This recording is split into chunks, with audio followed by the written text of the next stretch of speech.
Let's get going. Hi, everyone. Welcome to our webinar, A Framework for Success, a True Measure of Marketing Performance.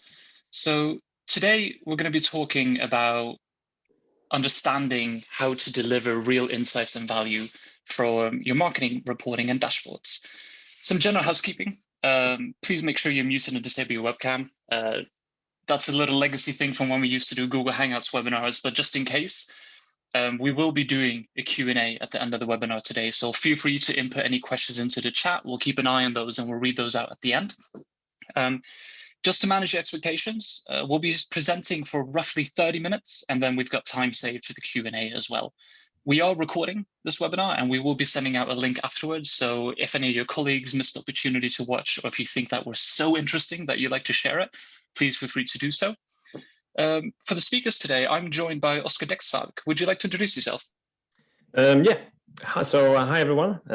First of all, I'm glad to take part of this webinar.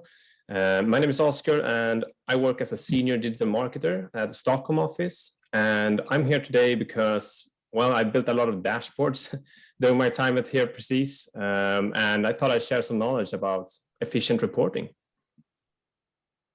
Wonderful, thanks so much. And my name is Möllerström. I'm a COO and managing partner at Precis UK. And I've been with the company for about 5 years. I've also seen my fair share of dashboards, but I will defer to the expertise of Oscar. So let's begin with a brief summary of a previous webinar. If you didn't attend that one, don't worry. Our webinars are standalone, but they are unified under a central theme. So last time we discussed two core things: how to align marketing goals with business needs and bidding on long-term value in your digital marketing. Today, as mentioned, we'll be talking about how you can align your reporting and dashboards with real business value and what often goes wrong when you don't. So what can you expect from today and what can you get from today? If you're a digital marketer or in a similar role, you'll probably be guilty of some of these missteps, and we hope you'll be able to take a step back to consider how you can make your dashboards and reporting even better. If you're a CMO or a similar senior stakeholder, then this webinar should help you ask the right questions and make the right demands to get the information you need. To begin with, Oscar, why don't you tell us a little bit about your thoughts on dashboards geared towards business value? Yeah, I mean, being able to report not only on the numbers, but key insights in a way that people can understand is becoming more and more important, especially the more data we accumulate. So today we will go through a framework for creating dashboards that hopefully will stay relevant longer than a week. We'll also go a bit into not only how data should be presented, but the importance of knowing what data you're actually looking at. So without further ado, we can kickstart this webinar by looking at the standard creation process of a marketing dashboard. There we are. So if you ever created a dashboard, this process may look familiar to you. So once you know what KPIs you want to follow and at what length of time, so it's going to be a daily, weekly, monthly, or even yearly reporting, you probably start looking around for a template that you want to use.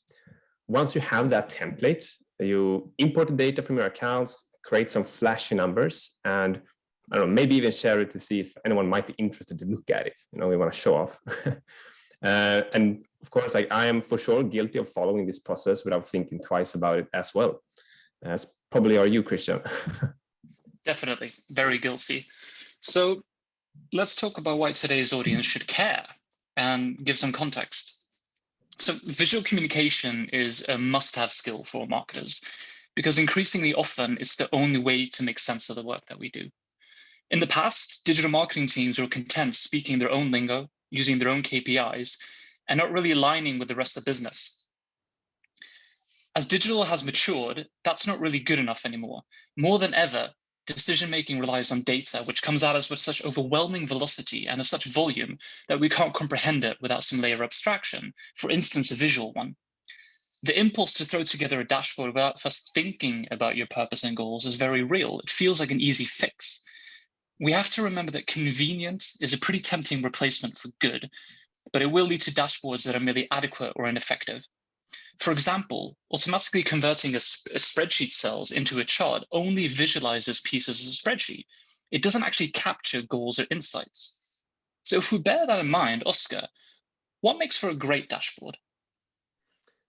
So in order to create a great dashboard, it should, in my opinion, follow these three key components that we have here. So what question is it answering? Who is this dashboard for? And how do you present it? So if you have clear answers to these three questions, you probably have a good dashboard.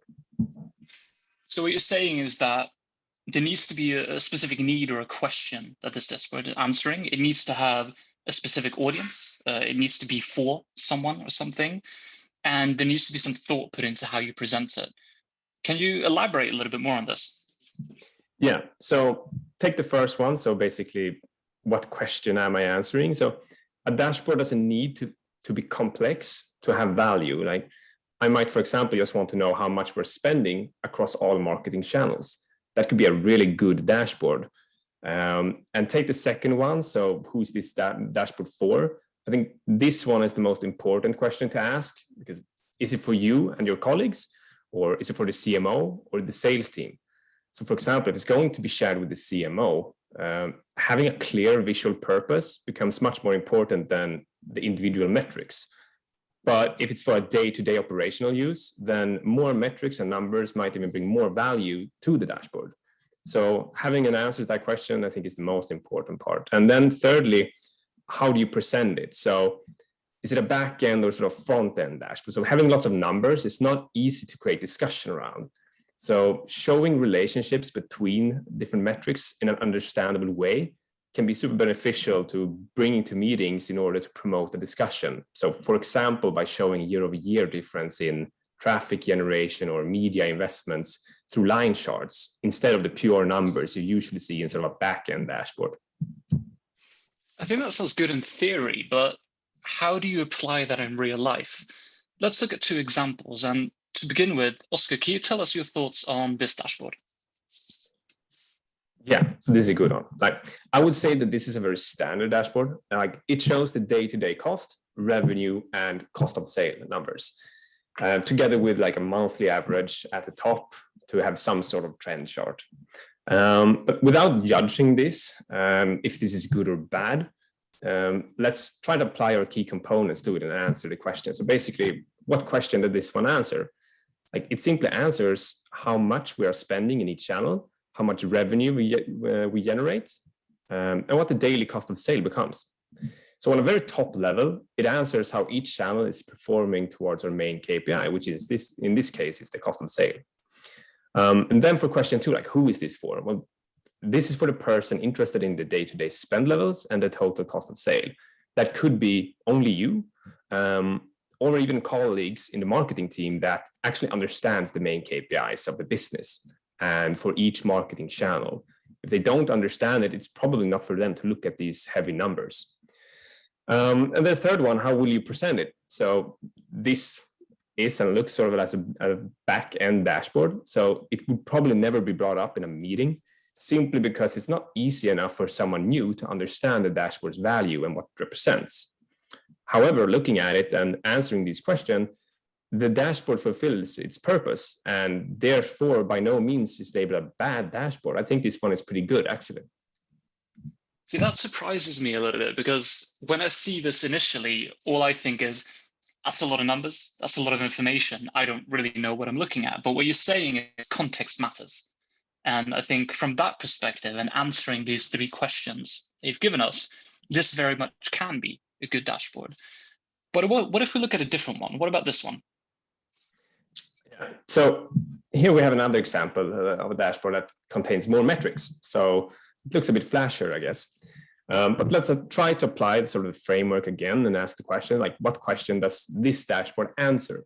And looking at it, and due to the amount of data, it becomes unclear sort of what the purpose of this dashboard actually is. Like, do we monitor traffic, spend, or conversion, or the different conversion rates? It's just a lot of numbers. But for now, let's say that the purpose of it is to monitor performance, right? So who is it for then? So this is also not easy to answer, because like the marketer can find these metrics in AdWords, pretty simple. And it's too much data to sort of share with someone outside of the marketing team while keeping it understandable. So you can't really answer that. Who is this for? And the third one, how would this be shared? So it looks like the purpose of this one is to show trends throughout weeks and periods of times. But if the purpose is to show a trend line, there are better visual ways of doing so. So when showing an insight or trend, I think that reading data takes away the impact of what you're trying to show. So this dashboard may look fancier than the last one, but it fails to have a clear purpose. And I would know, like I created it, but after I did, I kind of struggled to find reasons to reuse it. So it was a terrible dashboard, but pretty good example for this webinar. So, that makes a lot more sense to me, because I think I'm very guilty of focusing on how, let's say, visually pleasing a dashboard is instead of how functional it is. You show me like a nice heat map and some clearly structured dashboards or data tables, I'm pretty happy. But bearing your framework in mind, that makes a lot more sense. Now, in preparation for this webinar, we actually ran a poll on LinkedIn asking what parts of dashboards people really struggled with the most. And looking at those results, two things stuck out.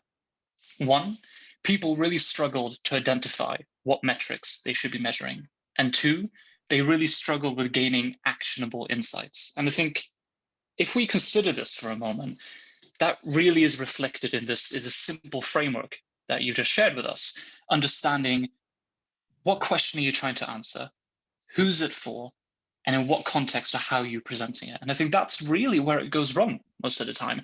People are so used to building a standardized framework, just as you said, Oscar, that they don't really think about what they should be showing, why they should be showing it, and to whom. Now, looking at those questions, what metrics should I measure and how do you gain actionable insights? It's almost madness to me that if you haven't got an answer to those questions, why are you even building a dashboard? You're just doing it for the sake of doing it. And that seems to me more like it's become a habit as opposed to actually solving something. And I think we'll go into that a little bit later about where that goes wrong. But first, I'd love to hear from you, Oscar. How do you use dashboards if you feel so strongly about this? Yeah, so I really love the title of this page, like dashboard shouldn't be a crutch, because I used to have like a lot of dashboards, or while I had one big one as well, just mashed full of data in it, because it gave me a sense of that I wanted like control. I wanted full control over every metric that could affect performance in the account. So if the more I had, the better info I would have regarding what's happening. So I want to know everything about the accounts without opening any interfaces. But nowadays, I have basically simplified the way I use dashboards quite significantly. Like in order to show you what I mean, I think I've added 2 slides here that we can go through that sort of represents my daily use of the dashboards. So let's go into them. So yeah, this is the first one. So this is when I open everything to look at performance, this is what I see. So this is the section of my reporting that gives me a quick overview of each channel's main KPI, which is like spend, revenue, cost of sale, right? This helps me know how we're pacing towards our monthly targets on a global level. So instead of making like trend charts and adding other metrics to it, I keep it simple, since what I wanted to know didn't need an advanced answer. Like I only need to know this, and then I can go and take the next action point. So in general, I find it more impactful to have a simple and straight to the point dashboard than a flashy, complicated one. It gives me more value, and that's what my main focus is. And moving on to the next one. So this is more data, a bit more detailed, but hear me out. So this slide helps me see the performance on a market level in each channel. So this clearly looks like a messy report, but in reality, it only shows the 3 key metrics I'm interested in: cost, revenue, and cost of sale. So if we begin to pace away from our current targets, I know in which markets and which channel I need to focus on. I don't know the why it's happening, just that it's happening. So the rest is coming afterwards. So to answer the question, what metrics to measure, my answer would be to keep it simple and as close as possible to your like business North Star KPI. And in order to keep the reporting on a very simple level, it's key that you know what your North Star KPI is and how to have an impact on it. So for example, how investments in traffic campaigns can scale your revenue is important to know before you start reporting on things.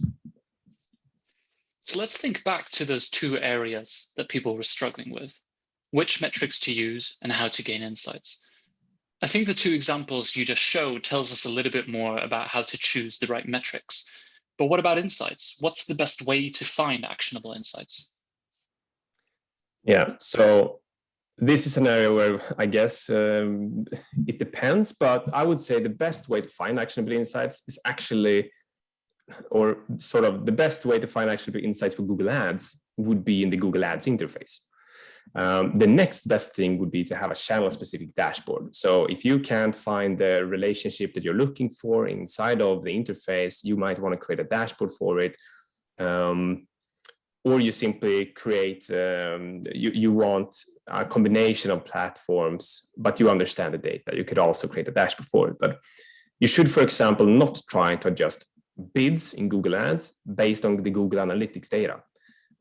So for these reports, however, for insights, I don't feel like I need to put in time to create new ones. As you can see in the image here, like Google and the Data Studios community, for example, have great reports on specific metrics that are ready to use.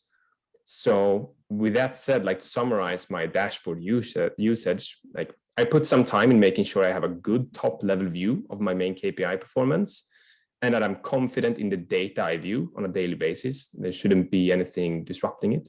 But when it comes to why a certain metric is increasing or decreasing, I make sure that I look at channel specific data, either in the interface or through ready to go dashboards, since the answer might be super easy to find and don't require me to put an effort in creating a new reporting tools to just answer it.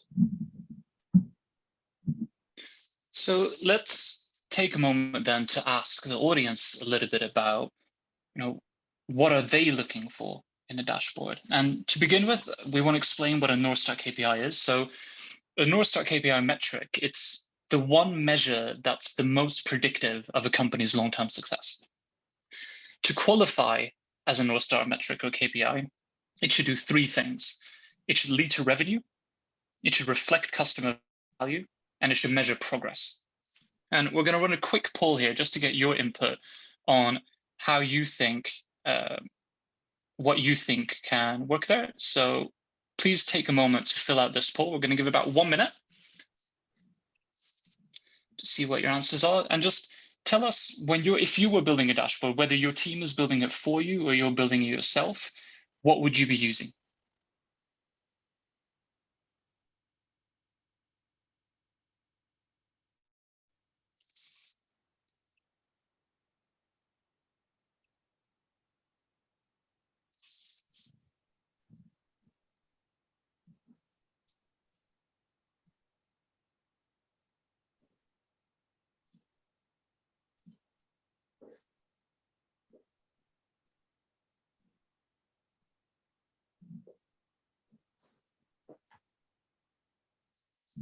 Great, we'll give it a few more seconds and then end the poll.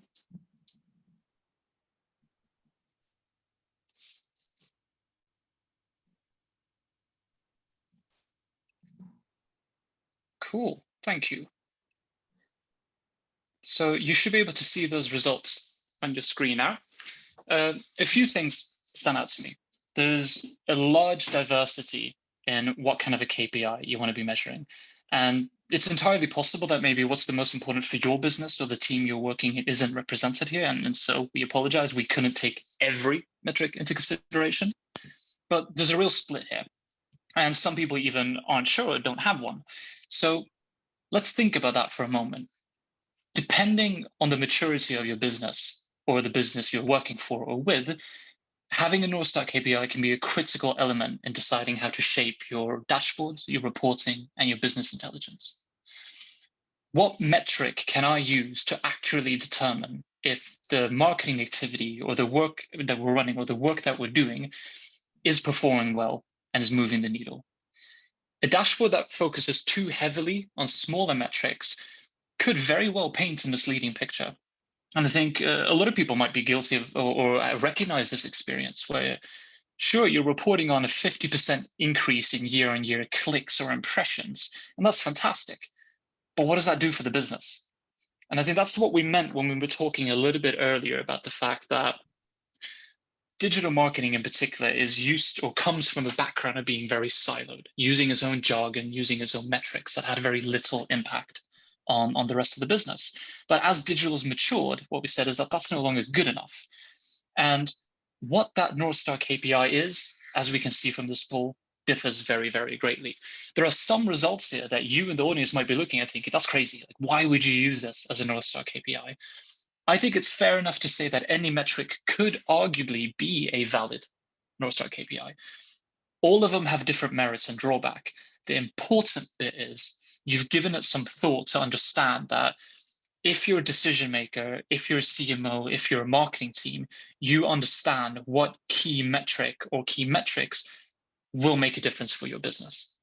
And if you're not reporting on those in your dashboards, in your reports, in your business intelligence, then you will inherently optimize or review your activity for all the wrong reasons. And that's why it goes wrong when you're using these standardized templates that just dump a lot of data into a dashboard. You don't know what to look at. You don't know what question you're answering, which should be, how are we doing compared to a North Star KPI? You're not tailoring it for the right audience, and you're not considering the context or how it's going to be shared. Now, before we talked about the 3 questions that you should think about when you're thinking about setting up your dashboard. And as we've said, that's what question are you trying to answer, who you're building it for, and how you're sharing it, or what's the context. So let's consider 3 things to bear in mind when you're actually building the dashboards or when you've already built it. Can you tell us a little bit about what we're going to be looking at in the next few slides, Oscar?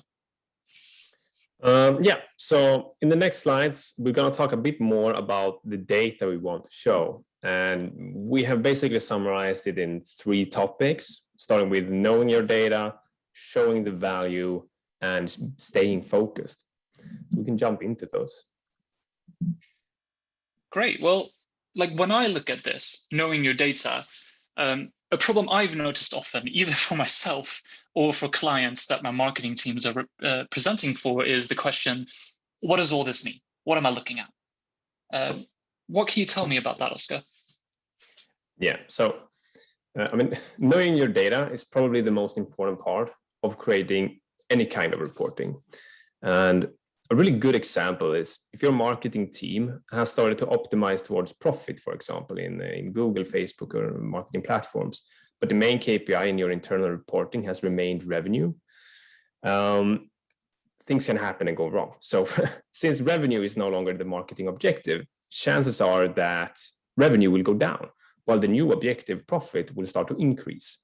So this could look like a failed project if it's not reported correctly to the rest of the company. And therefore, you might even end profit bidding, for example. But in order to solve this, you have to be able to present the correct metrics and know what is causing the performance fluctuation. Another good example is to not use Google Analytics data as an actionable insight on channel bidding, for example, due to the time lag. But even if you are reporting on the company on last click Google Analytics data, the actions you take should be based on the channel specific data, since that is what Google and Facebook are optimizing for example. So that's some of the examples why it's so important to know what data am I looking at. Is it attributed data? Is it channel specific data? Because that in turn will help you to take actionable insights that you can basically follow and see you having a direct impact towards your business objective. And what about showing the value? I think one thing I touched on the previous slide is a very frequent question, which is, what am I looking at? I mean, I've been in many meetings or situations where it's the monthly business review or the quarterly business review. The marketing team with the sales team pulls up the big dashboard and we're all looking at a screen with hundreds of numbers. And I just think to myself, what am I actually looking at? What are your thoughts on that, Oscar? Yeah, I have been there a bit too many times myself. No, I think this is a very common mistake that I think it comes from a lack of communication, really. So too many times I myself have created a dashboard that I assume that people will take interest in. And this doesn't only consider your operational reporting, but also like the monthly meetings and presentations on a higher level. I think it's crucial that I've begin to doing later on is to make sure that you ask the people involved in what questions do you want to answer with these dashboards or the report in general. So a good question is like, what performance metrics are you interested in to go through on a regular basis? Instead of you just throwing out the cost and the cost of sale and the revenue, that might be metrics they have their own dashboard for. So what can you guys interact around and have a discussion around? If they can't give you a clear answer, then you will probably have to create a new dashboard next week. And another good question to ask is like, is this data related to our business or marketing strategy? So for example, should you create a new and returning customer dashboard, even if it's really fancy, but if it's not a part of your current marketing strategy, should you do it? So I think it's very important to make sure that you sanity check all your dashboards in order to stay relevant to changing strategies. You don't want to be looking at the same numbers for a full year unless it's your North Star KPI and it doesn't change. Other than that, you want to be agile. Interesting. And if we then look at the last point, staying focused, I think the one thing I've noticed a lot is, I guess we could call it dashboard creep, where even if a team successfully starts simple, give it 6 months, give it 9 months, give it 12 months, and that dashboard or reporting or business intelligence has turned into a monstrosity. Have you ever seen this? Yeah. I mean, once again, like too many times. I've built a lot of dashboards, Christian. I've seen them all. No, so to answer this, it's like you can kind of relate it to Google Ads account structures as well. Like not too long ago, there was an actual need for these complex dashboards. Like account structures back then also was more granular due to like the usage of manual CPC and the impact of keyword optimization. So these monsters could actually bring quite a lot of value. However, with smart bidding and the efforts each marketing platform put into automation, the need for the complex custom reporting tools is no longer there. So in today's marketing setting, like I believe it's highly beneficial to be able to stay agile, as I mentioned, even in the way that you report on performance. So you should therefore not have one or like two dashboards as a source of truth that has it all, but instead I find it beneficial to use multiple dashboards with different sources. So this will not only help you stay agile in your reporting, but also help you to understand how data from different sources differentiate from each other and how they are affected by certain changes. As we spoke about earlier, like knowing your data, this will help you on that point. So an alternative is to stay active within each platform's interface. Like you might have these dashboards, but if you have looked in the interface, they have quite good reporting as well. So that's an alternative to creating and managing tens of dashboards. It's just going to the interface because that's constantly updating with real-time data as well. So you could also simply create or use an existing dashboard whenever the need for one is apparent through sort of the Data Studio community or the Google's own Data Studio dashboards. So let's look at what we should be taking away from this. What are the key points for you, Oscar? So yeah, you can read them here. It's basically like, do you really need it? So consider if you need a dashboard for it. So Google, Facebook, and Analytics do have great reporting tools that keeps getting better. So I would advise that for people to not waste their time reinventing the wheel if you don't have to. The next one would be to use the 3 key components presented in this framework to ensure that the dashboard you have a purpose other than it's cool and flashy. I mean, it's a great way to fill up your Google Drive space, but in marketing, it's not that necessary to have 20 dashboards. And the third one would be here, like stay focused on your goal. Like what metrics have a direct impact on my North Star KPI? So make sure that you know how to affect those metrics as well. And don't look at Google Analytics data to optimize Google Ads bidding. So know what metrics you can tweak in order to affect your North Star KPI. Now, thinking about it, I think it almost sounds stupidly simple, right? Well, when we're thinking about this, but being critical, very rarely have I seen a team or a company or an agency actually stick to that process. Very, very rarely. So it sounds simple, but people rarely follow. But I do have to ask you then, it seems too simple. I wouldn't say so. I mean, if they're making it easy and like, of course you should explore areas like, does it need to be complex? But the reality is often it's not. It's like, if you can't explain it in a simple manner, it's probably because you don't understand the data good enough. And a good example of like simple ways of visualizing data, we can actually look at the next slides going into Google's own reporting tools or dashboard, sort of the search term report.